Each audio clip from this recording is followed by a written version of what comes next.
Bueno, buenas a todos. En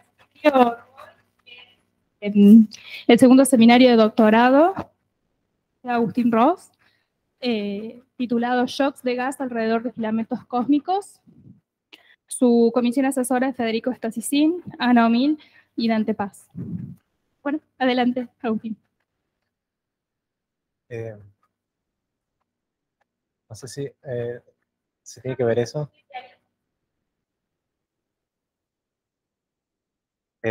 Bueno, buenas. Voy a presentar el trabajo que estuve haciendo los últimos meses. Parte del trabajo, bueno, lo hice cuando fui con la Segala Nottingham, con gente de allá. Y bueno, se trata de los shocks de gas alrededor de filamentos cosmológicos. O sea, en mi tesis, digamos, doctoral, estoy enfocado en los filamentos cosmológicos y todas las propiedades que se le pueden atribuir a estos objetos, siempre poniendo el foco como estructuras como independientes, no simples regiones que están entre lugares de alta densidad y de poca densidad, sino que son cosas como con sus propias físicas y todo eso.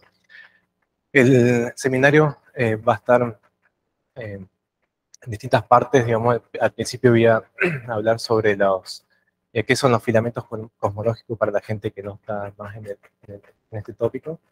Y voy a mostrar un par de resultados que tuvimos anteriormente.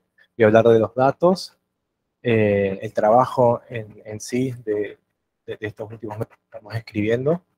Y como por último, un proyectito nuevo que surgió, que como que no tenemos resultados muy concluyentes, pero está bueno.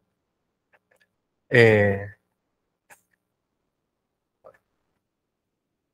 son los filamentos cosmológicos?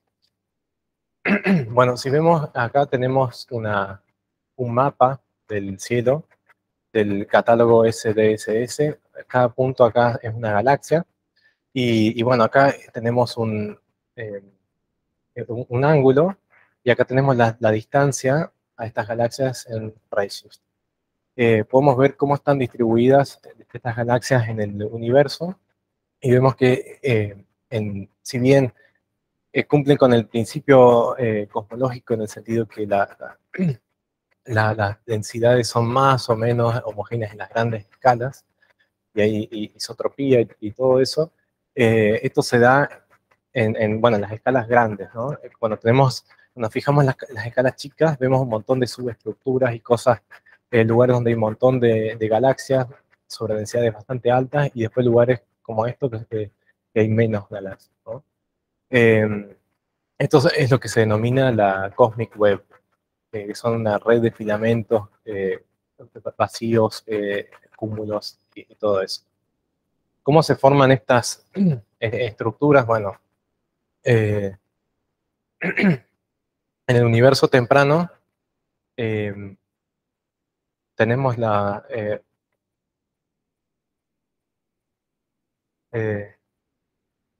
en el universo temprano tenemos unas fluctuaciones de materia, de densidades, que es mucho menor a lo que es hoy en día.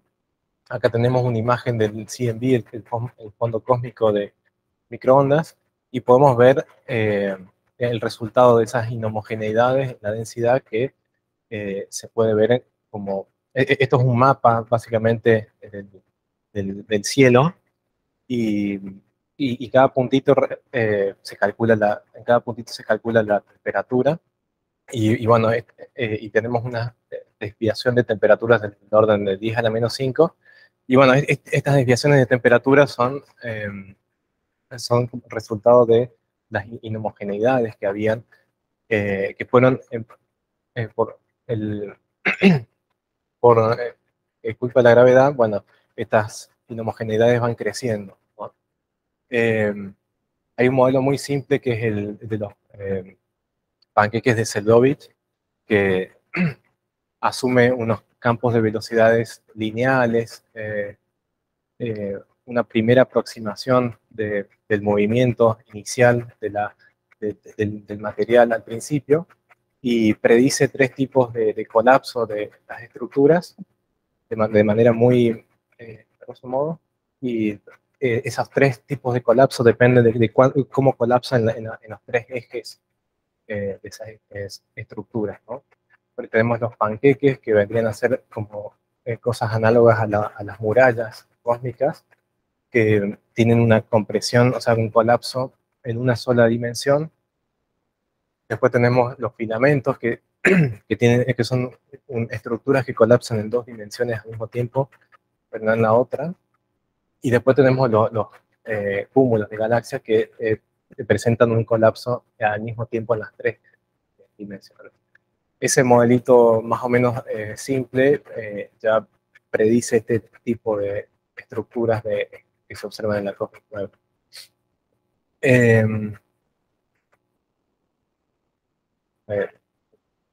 Bueno, ¿qué son entonces los filamentos cosmológicos? Bueno, vendrían a ser estas regiones, estos puentes de materia que vemos acá, estas cositas alargadas que vemos. Esto es una simulación cosmológica, es la simulación Millennium. Acá tenemos el eje X y el eje Y, y esto vendría a ser como una slice de esta simulación, ¿no? Acá vemos que en las escalas grandes, tenemos una uniformidad de la densidad, pero vemos fuertes inhomogeneidades a escalas de 10 megaparsecs aproximadamente. Y acá vemos cúmulos de galaxias en las intersecciones de los filamentos y las murallas. Vemos los vacíos, que son fáciles de ver acá, como son estas estructuras oscuras que se observan en ahí. Las paredes cósmicas, que son más difíciles de ver porque son objetos más difíciles de definir que los filamentos todavía, pero en general tienden a bordear a los vacíos cósmicos, y bueno, tenemos grupos y un montón de cosas en esta Cosmic Web, todo formando este tipo de estructuras, ¿no? Entonces, bueno, entonces, focalizándonos entonces en los filamentos, podemos decir que estos tienen densidades intermedias, o sea, los cúmulos de galaxias tienen densidades altísimas, los vacíos cósmicos tienen en general densidades más bajas.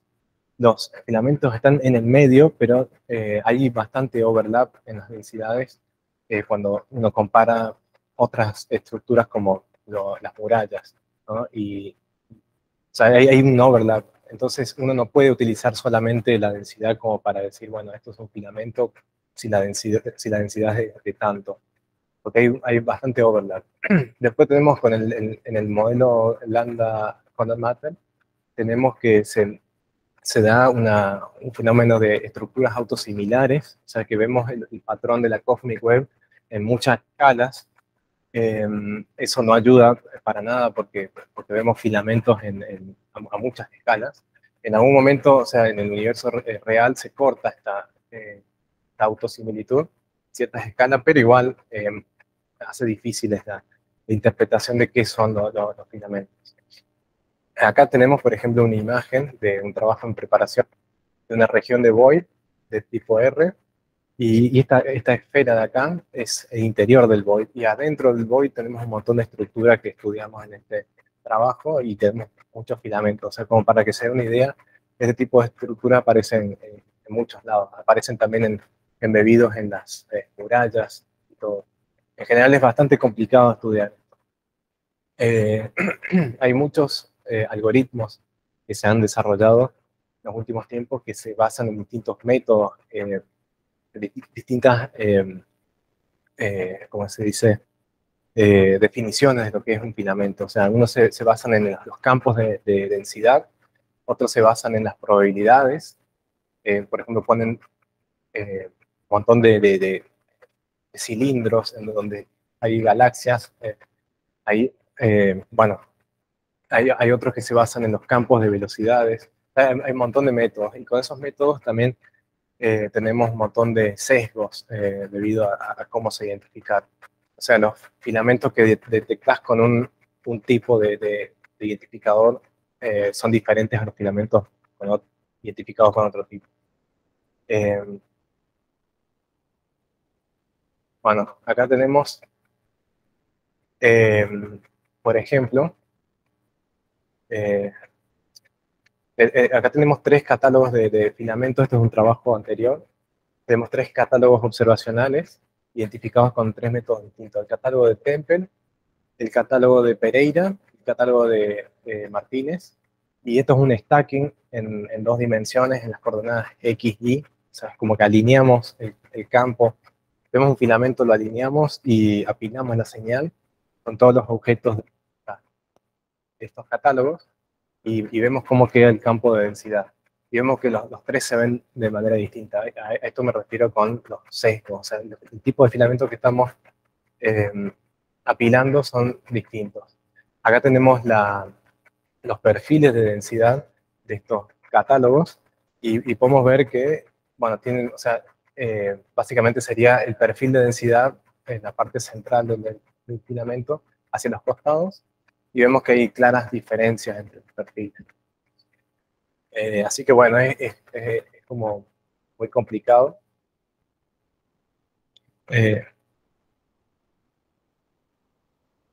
Bueno, sí. Y bueno, últimamente en la literatura se habla mucho de los filamentos.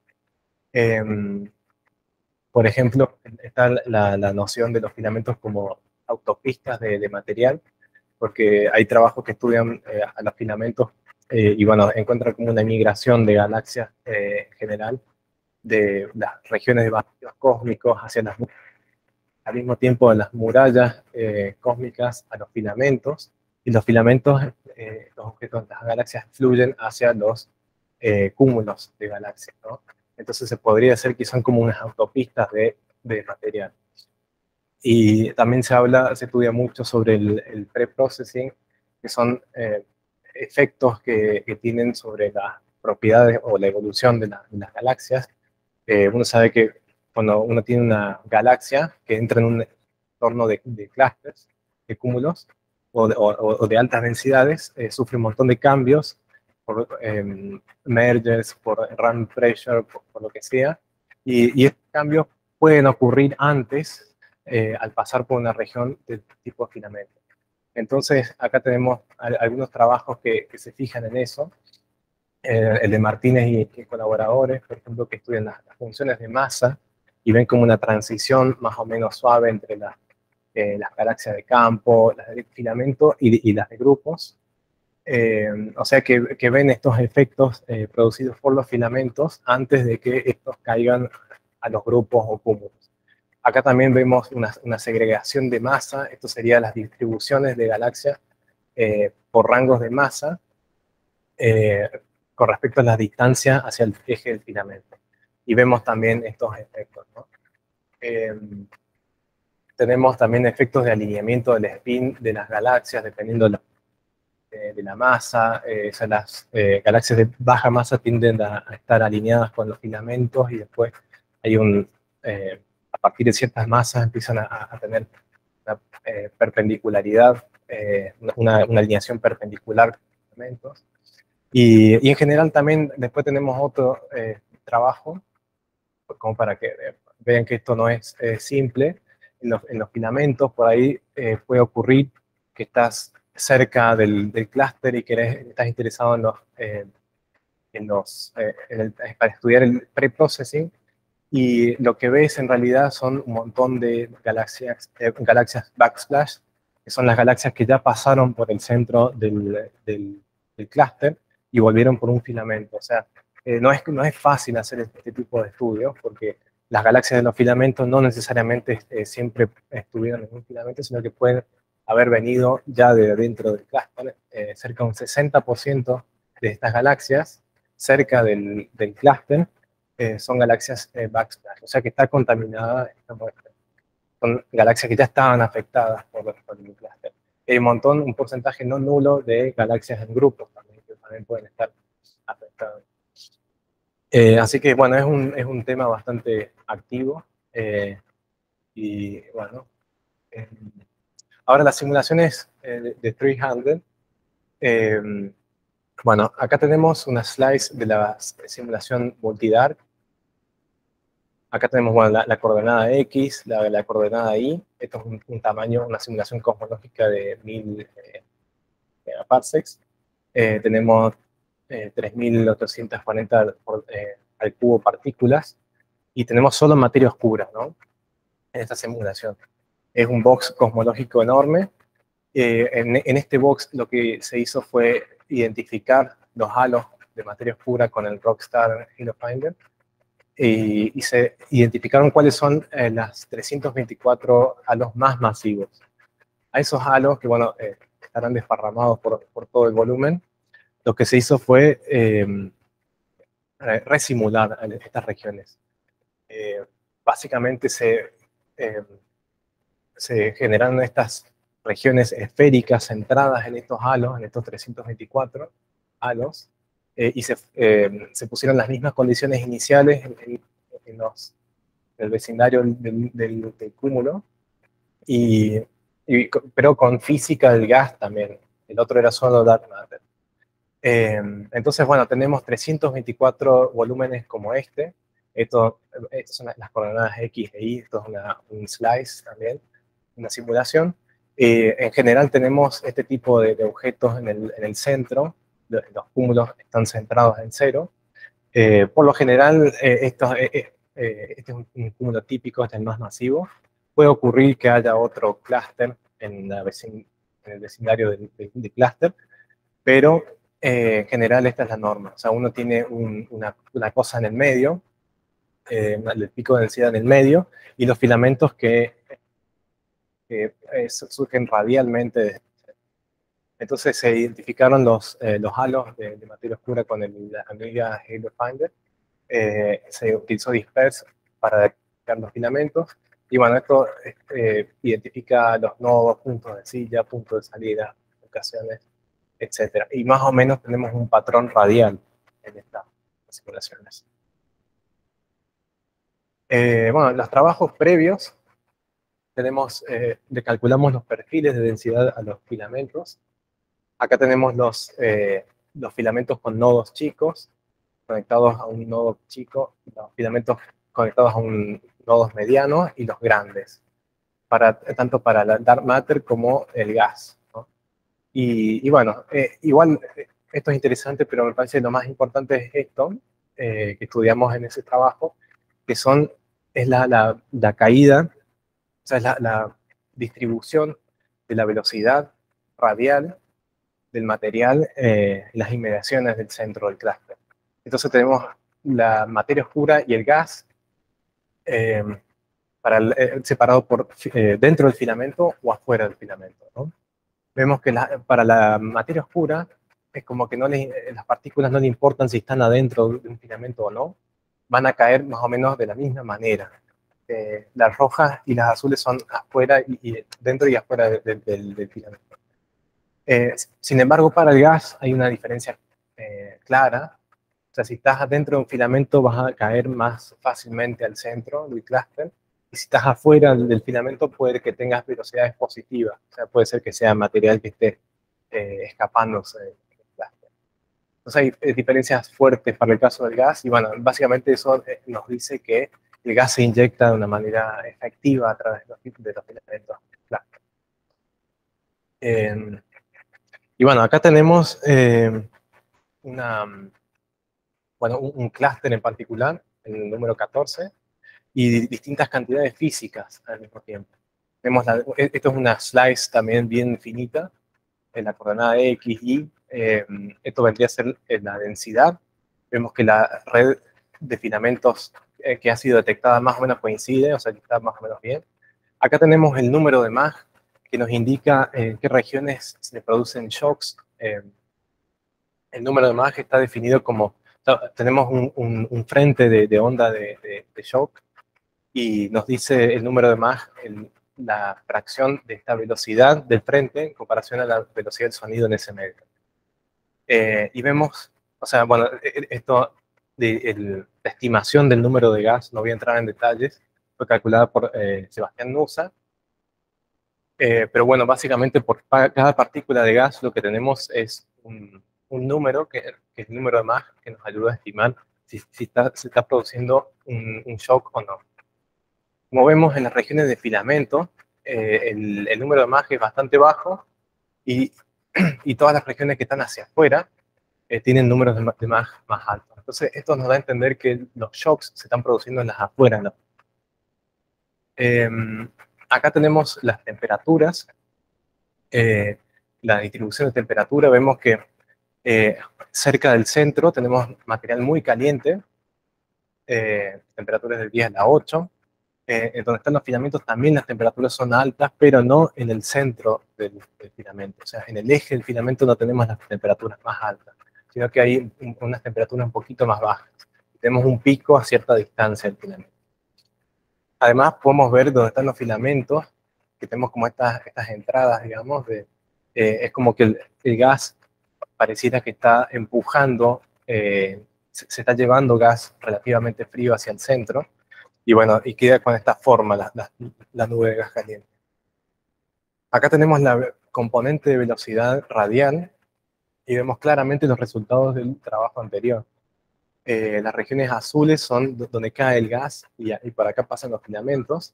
Vemos que las regiones, estos lóbulos de material que se están saliendo, evitan las regiones de los filamentos. Entonces como que los filamentos están perforando o pasando a través de estas nubes de material, ¿no? Y se están llevando gas relativamente más frío hacia adentro. Y también se producen ciertos shocks adentro de estas nubes. A ver, pero esto es bueno, tenemos que para nosotros, como en el otro trabajo, estamos interesados en la componente difusa del gas. Entonces lo que hacemos es remover todo lo que está dentro de los halos. Entonces acá, por ejemplo, tenemos un filamento típico. Identificamos todos los halos en la región y quitamos todo el material que está dentro de 2 veces R200.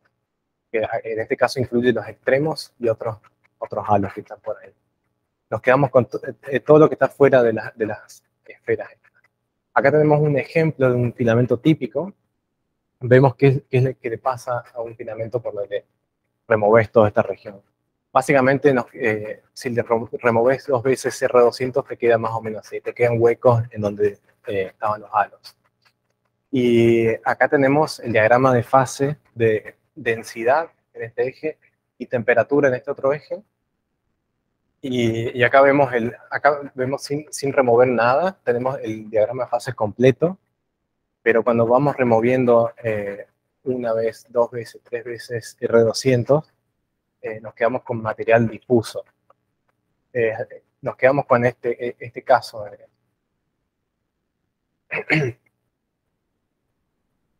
Bueno, acá tenemos un stacking, el más simple, de los filamentos. ¿Por qué? Porque en el otro caso teníamos un solo clúster. Acá lo que queremos hacer es estadística con con miles de filamentos. Entonces lo que hacemos un stacking, o sea, ponemos una región rectangular alrededor de los filamentos y los alineamos y les apilamos la señal. En este caso lo que se hace es elegimos filamentos de 5 megaparsecs que empiecen dentro del R200 del clúster. Entonces los filamentos van a parar, o sea, quedan verticales acá en este diagrama. Acá podemos ver la densidad. Las partículas que estaban dentro de 2 veces R200 eliminamos, por eso queda este hueco.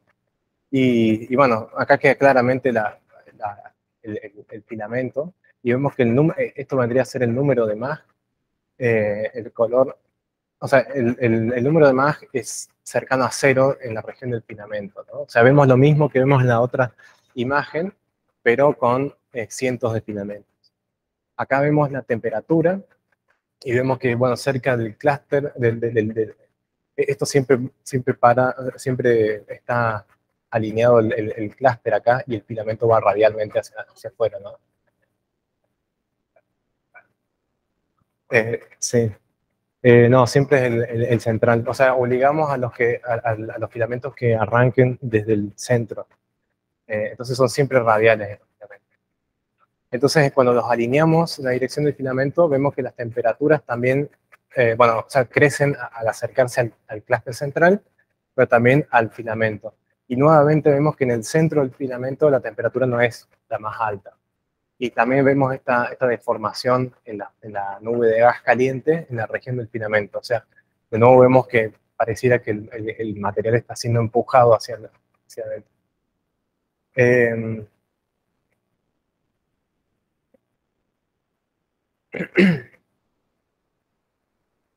Bueno, o sea, básicamente lo que hicimos fue determinar los perfiles unidimensionales de estas cantidades y les fiteamos una línea. Utilizamos lorentzianas y gaussianas. Esto para tener un modelito simple para hacer las estimaciones de lo que sea, digamos, de emisiones, qué sé yo, de run pressure, de lo que sea.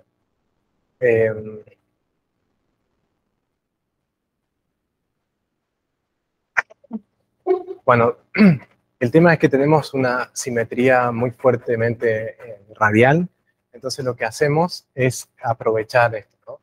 Entonces, por cada partícula, nosotros decimos que todas las partículas que están a cierta distancia del cúmulo van a estar influenciadas de la misma manera por este cúmulo. No es cierto, no es necesariamente cierto, pero es bastante aproximado, ¿no? Entonces, uno de los parámetros, o sea, por cada partícula, determinamos la distancia hacia el centro y también calculamos el ángulo más cercano a un filamento a esa distancia, ¿no? Tendría que ser esta cantidad de acá. Eso nos indicaría cuán influenciado está esa partícula por ese filamento. Entonces, con estas nuevas coordenadas, este sistema más curvilíneo, hacemos stackings de nuevo, más preciso. Acá tenemos los stackings de las cantidades físicas de nuevo. Acá esto vendría a ser la distancia al centro del clúster dividido el R200. Entonces el centro siempre va a parar acá, en esta esquinita, y 2 veces R200, todo lo que estaba adentro lo eliminamos, así que queda blanco, o sea, no queda nada acá. El filamento siempre va a quedar vertical, o sea, donde está el cero. Y vemos que, o sea, vemos que el número de Mach, de nuevo, donde está el filamento es muy cercano a cero. O sea, los shocks están ocurriendo a cierta distancia del filamento y del clúster. Acá las líneas nos indican, son perfiles angulares, o sea, son perfiles así angulares a distintas distancias del centro, ¿no? El rojo es el que está más cerca de 2 veces R200 y el azul es el que más lejos está.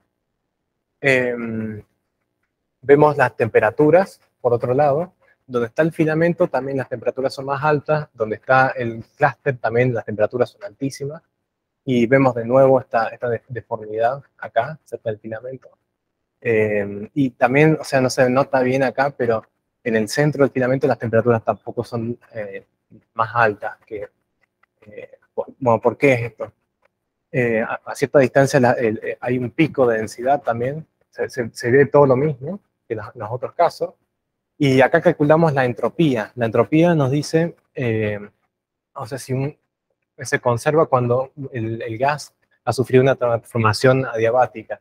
Entonces, donde se producen shocks, los shocks no son adiabáticos y se produce un calentamiento que aumenta la entropía. Entonces, la entropía nos dice, nos vendría a decir cuánto, qué tipo de transformación ha sufrido el gas. ¿Por qué se calentó? ¿Por una compresión adiabática o por shocks o por otras cosas? Bueno, en el centro del filamento vemos que la entropía también es más baja del gas. Y acá, cerca donde están las regiones de shock, vemos que la entropía es mucho más alta. Después, en este panel tenemos el porcentaje de gas caliente. No tan caliente como en el centro del clúster, pero de temperaturas entre 10 a la 5 y 10 a la 7 Kelvin. Y vemos que en el centro del filamento, en el eje del filamento, está un 100% del material. Vemos más o menos los mismos resultados, o sea, esto es todo radial, filamentos radiales, pero también se ve lo mismo con filamentos perpendiculares. Cuando nos fijamos en las velocidades radiales y tangenciales, también vemos diferencias entre el movimiento del gas. Acá tenemos todo el gas a la izquierda, y tenemos el gas en shock, o sea, estas partículas que tienen números de Mach altos. Y cuando vemos la velocidad radial, vemos una región cercana al clúster donde las velocidades son no tan negativas. Esto es el material que se está escapando, son estos lóbulos de material que están saliendo del clúster. Y donde está el filamento vemos que el material cae con velocidades muy altas negativas, ¿no? Esto es, de nuevo, tiene sentido, es consistente con el trabajo anterior. Lo mismo pasa con el gas choqueado, pero menos.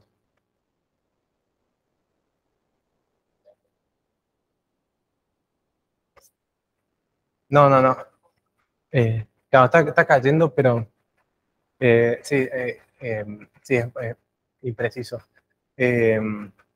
O sea, no es negativo, sí, pero hay una fracción de gas que se está escapando. Acá, bueno, acá no se ve en este plot en particular, pero es menos negativo que el gas dentro del filamento. En el filamento los números van a menos 1200 y acá en esta región menos 200. O sea que es negativo todavía, pero menos negativo que en el filamento. Y bueno, básicamente lo que tenemos es que el gas choqueado tiene un movimiento en el frame de referencia de todo el gas, ¿no? Se está produciendo un shock entre estos, se produce un choque entre el gas choqueado y todo el gas, ¿no? Es evidente cuando vemos las dos, bueno, las velocidades. Lo mismo pasa con las velocidades tangenciales, o sea, las velocidades hacia el filamento. Acá vemos que el gas que cae, colapsa hacia el filamento, colapsa más rápido para el gas en shock. O sea, que se están produciendo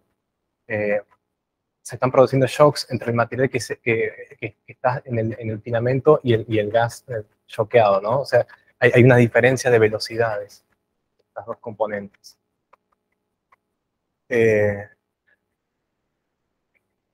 También podemos ver diferencias entre las componentes cuando nos fijamos en la dispersión de velocidades. Acá tenemos todo el gas, ahora es horizontal, tenemos todo el gas acá arriba, el gas choqueado, o sea, en shock, y el dark matter, como para ver qué da. Y vemos que esta es la velocidad radial, o sea, la dispersión de velocidades radial, y tenemos números muy altos en esta región de la nube, o sea, es como que hay mucha turbulencia y mucho movimiento, ¿no? Excepto donde está el filamento. Donde está el filamento, el comportamiento es más tranquilo, digamos. Para el gas choqueado también es más o menos lo mismo, pero menos, o sea, con velocidades más bajas. Y para el dark matter, es como que la materia oscura no sabe dónde está el filamento. O sea, da lo mismo la velocidad, la dispersión de velocidades. No hay una dependencia con el filamento. O sea, para la materia oscura, la dispersión de velocidades no depende de la posición del filamento. Bueno, esto de nuevo es consistente con el trabajo anterior. Y bueno. A la derecha tenemos las dispersiones de velocidades tangenciales, que más o menos se ven diferencias, pero no es tan notorio como en este caso.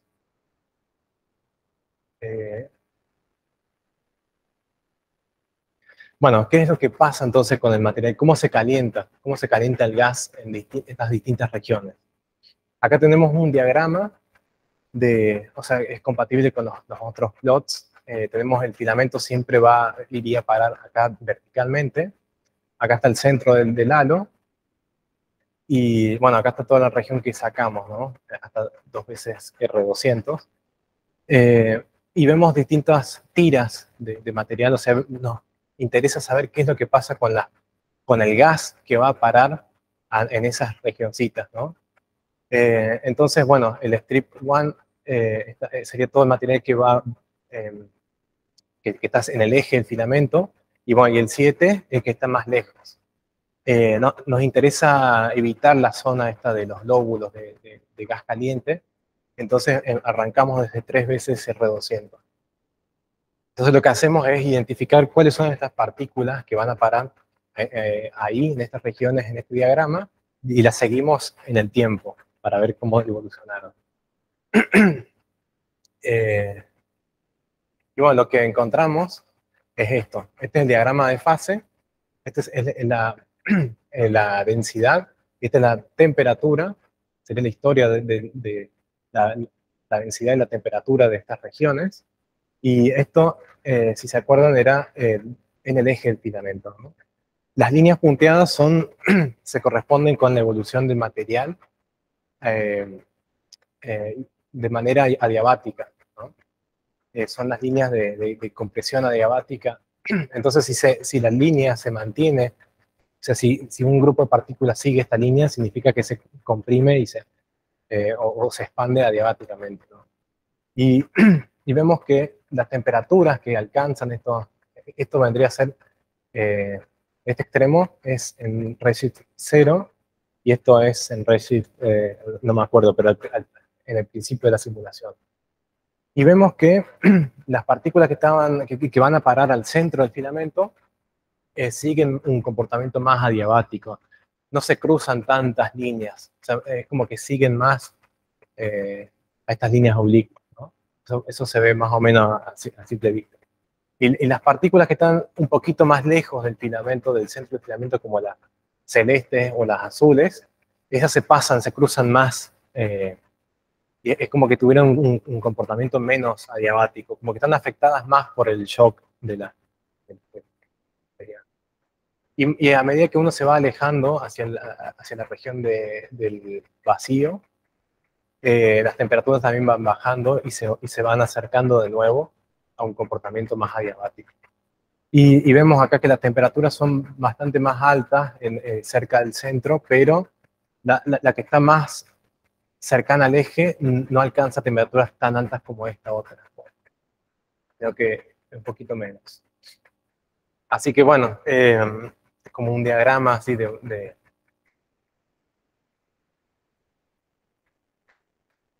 bueno, como un diagrama simplificado de lo que pensamos que estaba ocurriendo acá. Es que, bueno, acá tenemos los lóbulos de gas caliente, se están produciendo shocks. Acá se encuentra el gas que está colapsando hacia el centro del clúster, se encuentra con esto y se producen estos shocks. Al mismo tiempo, bueno, el filamento puede atravesar esta nube y llevar material relativamente más frío. Y al mismo tiempo se produce el material está cayendo hacia los filamentos y se están produciendo regiones de shocks en esta región, ¿no? En esta parte. Entonces, como que los shocks envuelven a toda la estructura. Y bueno, esto también lo observamos con filamentos perpendiculares. O sea, así que bueno. Ahora voy a hablar más o menos brevemente sobre el otro trabajito que intentamos.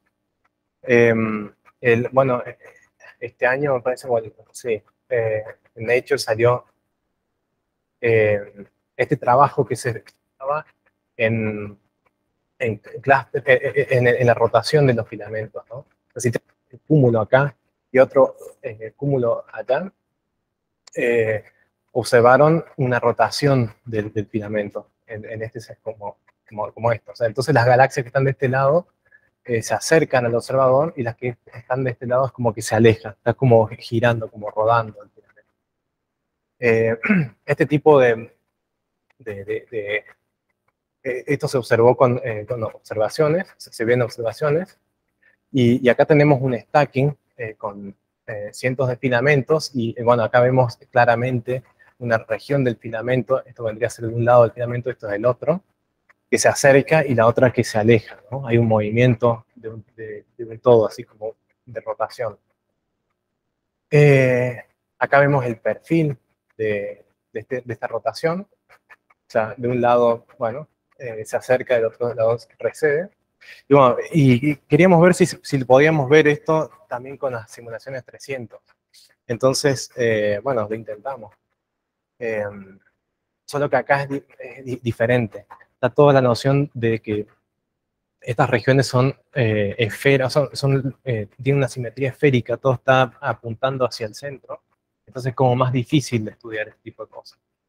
Acá tenemos un filamento, por ejemplo, un halo, la velocidad de este halo en este sistema, y definimos este vector R como este vector que está acá, o sea, desde el punto más cercano al filamento hacia el halo, y le calculamos el producto cruz de R con B, que sería una especie de momento angular. Esto no es el momento angular real, porque esto no es el centro de masa ni nada, es algo que sigue al filamento, ¿no? Pero nos permite hacer una estimación de cuánto rota el filamento, ¿no?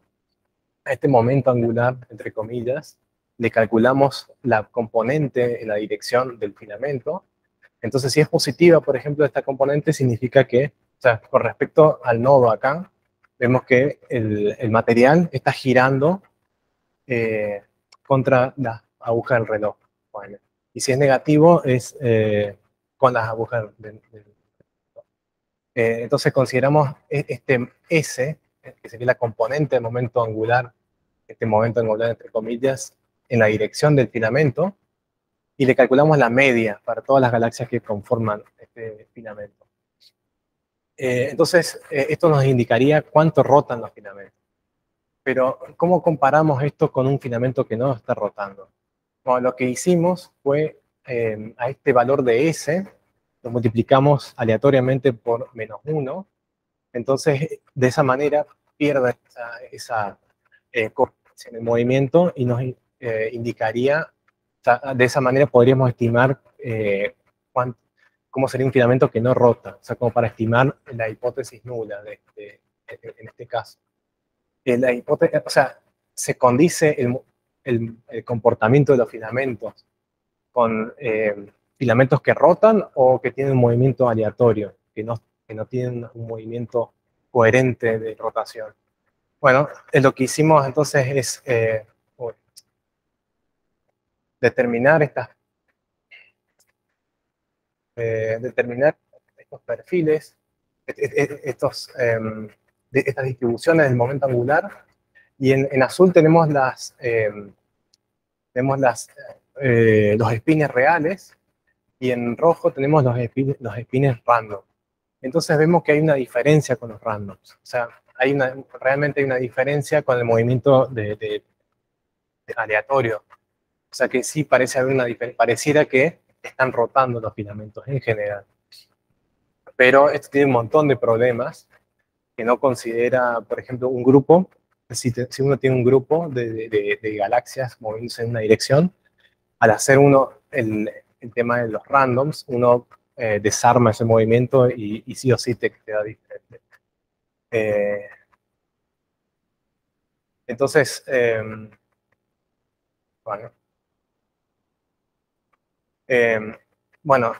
tampoco tenemos en cuenta el movimiento, porque recuerden que es todo material que está alrededor de un clúster, o sea que hay una caída hacia el centro muy importante, y bueno, todo eso no tiene en cuenta nada de eso.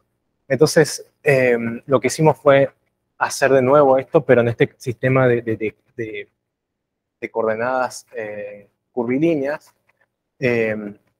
Nos fijamos de nuevo en las componentes, o sea, este es un halo, y nos fijamos en las componentes de velocidad sobre la esfera, o sea, ignoramos la componente de velocidad radial hacia el centro, sino que nos fijamos solo en las componentes de la esfera, y calculamos también estos momentos angulares.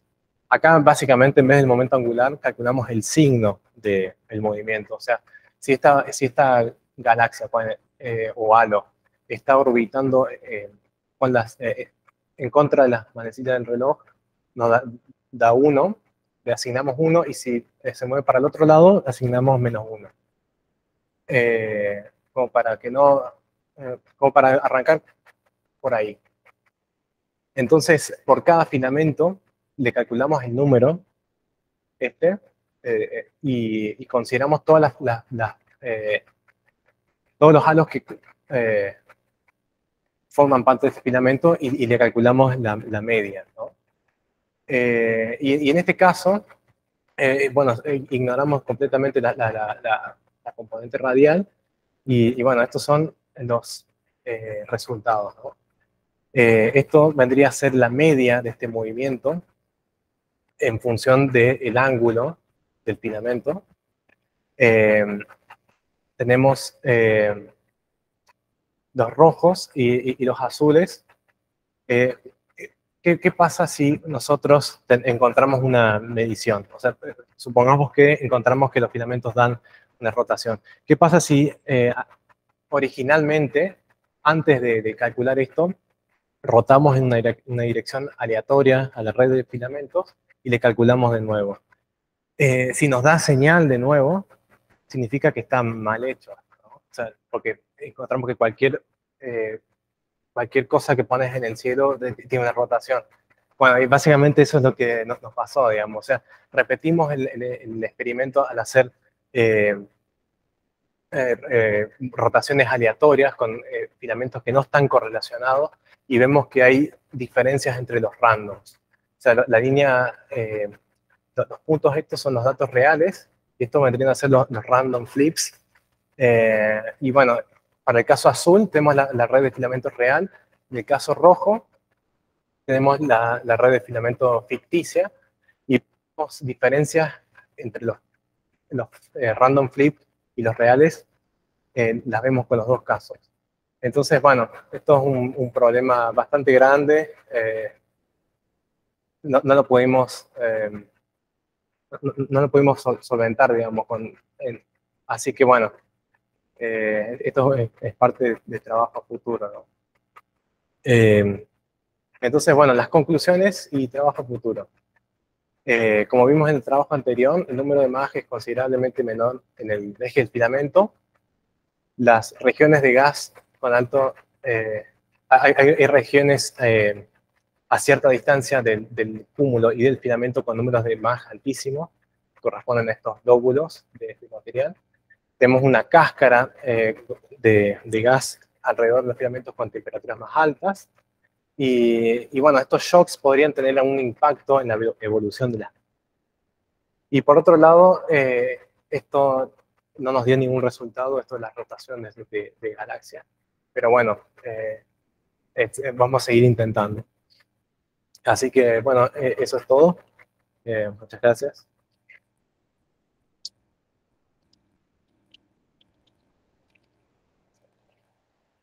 Sí.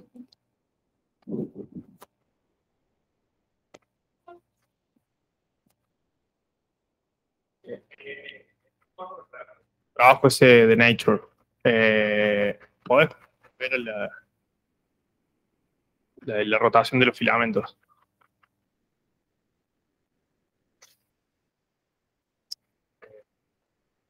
No, no podés. O sea, la pregunta es si tenés idea de cómo alinean los filamentos cuando hacen el stacking. Porque, claro, el stacking ese ahí de la izquierda.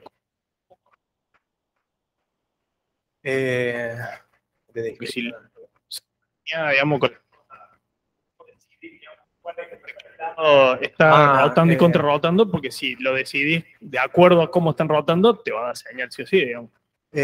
Bueno, sí, o sea, pero ¿qué pasa? O sea, bueno, hacen lo mismo con estos random. O sea, el tema es que, o sea, no me acuerdo exactamente los detalles, pero me imagino que deben encontrar cuál es el movimiento, para qué dirección está rotando, y lo acumulan con esa señal, ¿no?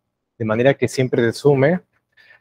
Lo que siempre puedes hacer es calcular el movimiento de los randoms. O sea, si no tuviera, vos siempre podés hacer lo mismo, pero con los randoms, y bueno, y calcular la diferencia que hay con los randoms. O sea, es como que lo apilás en la misma dirección, y si tuvieras que los filamentos no tienen rotación, te va a dar señal igual, ¿no? Pero ¿cuánta señal? Bueno, tengo entendido que utilizan los random para hacer esa estimación. Sí. toman la dirección con una distribución aleatoria, haciéndole el spin así más o menos 1, y entonces con eso ya definen como para qué lado rota. O sea, cuando encuentran un acceso. Y después lo apilan. Claro, por ejemplo,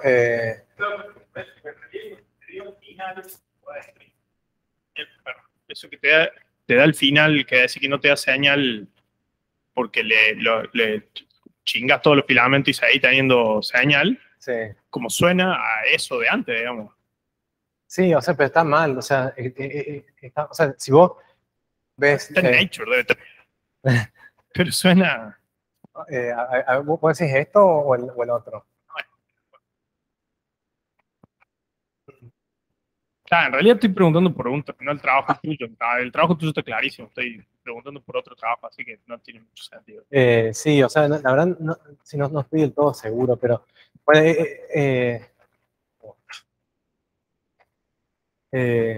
o sea, esto básicamente es cuánta señal te da. O sea, los rojos son los azules, quiero decir, son los datos reales, o sea, la red real de filamentos, y la línea es los randoms, o sea, que te daría una distribución random, o sea, si vos le haces un random flip, te daría como una línea así, ¿no? Y vos ves que hay señal, o sea, encontrás una señal, ¿no? O sea, como que esto da a entender que los filamentos realmente están rotando. El tema es que ahora vos le cambiás la red real por una random, o sea, rotás en cualquier momento, en cualquier dirección y te sigue dando señal, o sea, eso a mí no me gusta nada. Entonces, ahí hay un problema. No sé si eso nos preguntamos con el Fede. Capaz que en el otro trabajo, si vos haces lo mismo, si pones una red de filamentos random, ficticia o aleatoria, capaz que te sigue dando señal.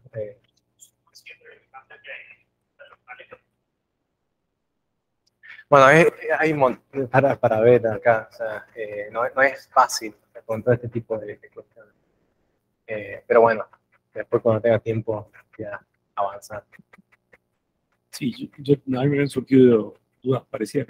Creo que la solución, por lo menos en el otro paper, debe ser que tenés que tener un extra sobre el random, digamos, porque si vos elegís, si los apilás por la pequeña diferencia, aleatoriamente se va a haber un lado que tira más que el otro. Sí, si los apilás te va a dar señal y hermosa, como da ahí. Claro, pero bueno, sí. tiene que ser superior a la señal del random. Claro. Y eso es lo que habrán hecho en el paper de Nature. Sí, Pero bien, la otra pregunta era, a lo mejor tiene una respuesta medio obvia, pero no me doy cuenta. Cuando mostraste ese espacio de las fases entre densidad y temperatura, y las líneas, digamos, adiabáticas, a alto redshift, si no entendí mal, todo crece muy rápido en temperatura y no en densidad. ¿Qué es lo que está pasando ahí? Bueno, esa es una duda que tenemos, o sea, porque nos tienen que confirmar si esto está en comóviles. Sí, o sea, bueno, esta es una cuestión de la... Si no hay feedback, no debería... Sí. Ok, bien.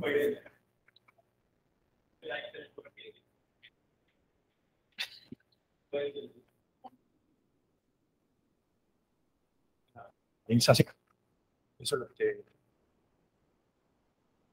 Sí, tenemos que verificar esto. O sea, esto que te estoy diciendo es nuestra interpretación del plot, porque eso tiene sentido. Pero la gente ahí, hemos estado preguntando y nos han rebotado 2 mails que estamos leyendo, digamos. Pero claro. Para mí es... Claro, yo leo las simulaciones directamente estos números, pero no sé exactamente. O sea, creemos que está en comóviles, pero podría estar en física o... Entonces tenemos que confirmar eso.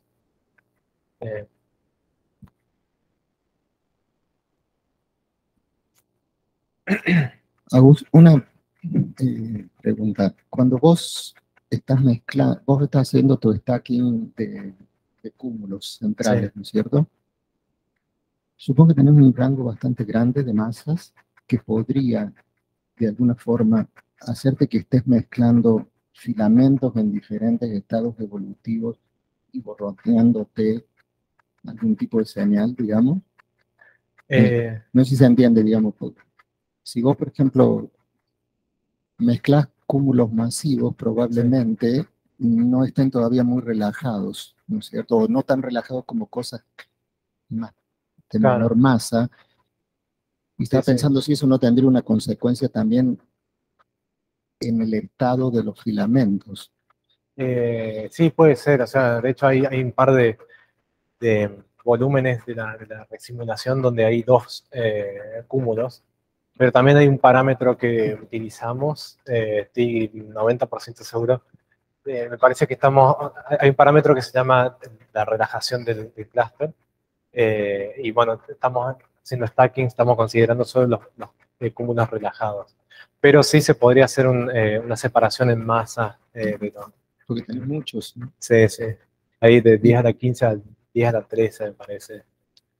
Cuando dijiste por ahí, o estaba escrito que son autosimilares, no entendía qué, o No, quién no, lo ha hecho, o qué, a qué te referís con eso, digamos, que son autosimilares. no, que en las simulaciones o sea, que en las simulaciones de Cold Matter, que bueno, surgen este tipo uno ve el patrón de filamentos y uno acerca por ahí en un void, se vuelve a ver filamentos. Es eso nomás. Una cuestión del Cold Matter. Como que se ven este tipo de estructuras en muchas escalas, ¿no? Y una cosita más, ¿se puede? En el, no sé, mono colapso esférico, digamos, Sí. fíjate que en estas especies de lóbulos, eso, viste que vos mostrabas como si fueran las patas de Ah, sí. tres filamentos, ¿no es cierto? Sí. Sí. Fíjate si encontrás, digamos, vos estás mostrando el shock, ¿no es cierto? Sí. Después empieza, te agarra un shock y después lo único que puede hacer es bajar la velocidad por shock, ¿no? Como vos decís, pero no un cero ni una velocidad positiva, ¿no? Sí. Si podías hacer eso más profundo en el filamento. Ah, En ese que vos mostraste discusión, no sé, a mí se me terminó de cerrar. Cuando está el shock,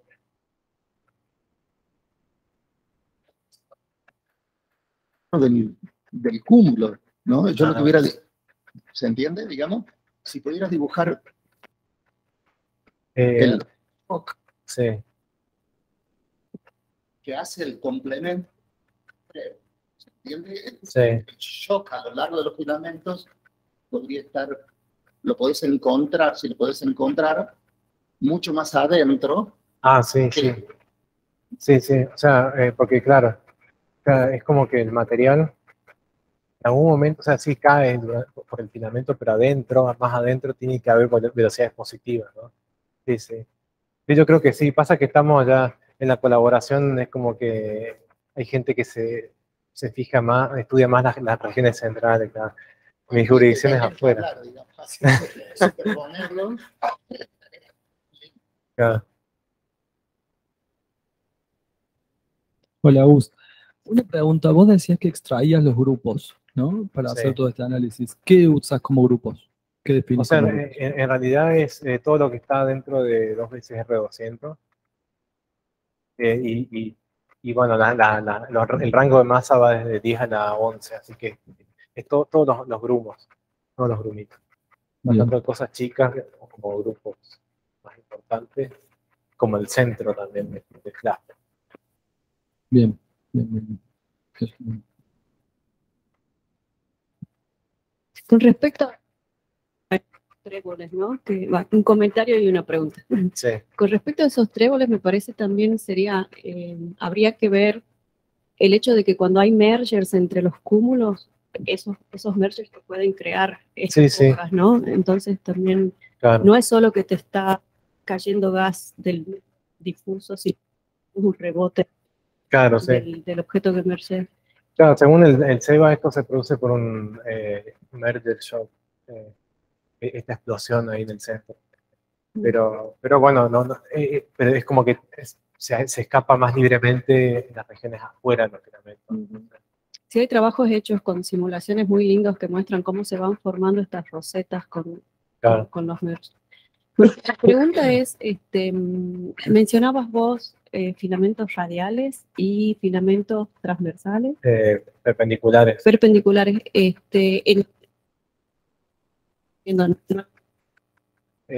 No, acá no. ¿Y Pero cómo sería? ¿Conectaría dos filamentos? ¿No tienen como nodo un cúmulo, un perpendicular?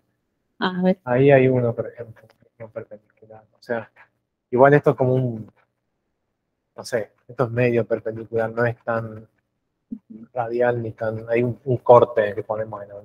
y las configuraciones que ves de temperatura, densidad, todas las cuestiones del gas, son iguales que cuando el filamento agarra un nodo, un cúmulo como un nodo.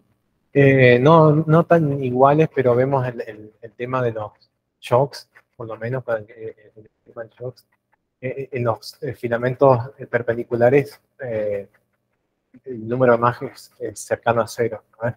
Hay un plot al final de todo. Básicamente, esta es acá está el filamento, la distancia del filamento y el número de Mach, tanto para paralelos y perpendiculares, se ve más o menos parecido a esto. Pero es con el número de Mach, no me fijé en otras cosas. ¿Más preguntas? Bueno, hacemos de nuevo.